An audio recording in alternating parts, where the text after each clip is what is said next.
সরকারি তিতুমির কলেজকে বিশ্ববিদ্যালয় করার দাবিতে টানা ২৩ ঘণ্টা ধরে আমরণ অনশন করছেন ৭ শিক্ষার্থী। সকালে তিতুমির কলেজের প্রধান ফটকের সামনে অবস্থান করলে রাস্তায় যান চলাচল বন্ধ হয়ে যায়।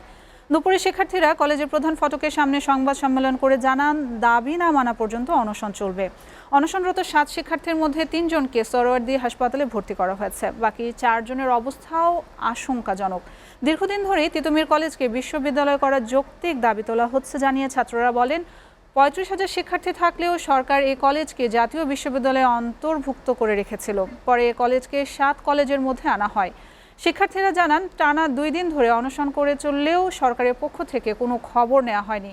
তারা বলেন, দাবি আদায় না হওয়া পর্যন্ত এই আন্দোলন তারা চালিয়ে যাবেন।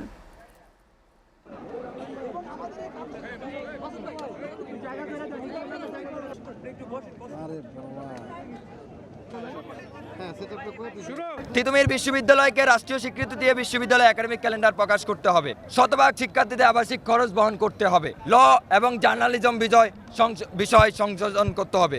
রাষ্ট্রকে ইউনিভার্সিটি দিতে হবে, অন্যথায় আমাদের সবাইকে লাশ এখান থেকে নিয়ে যেতে হবে।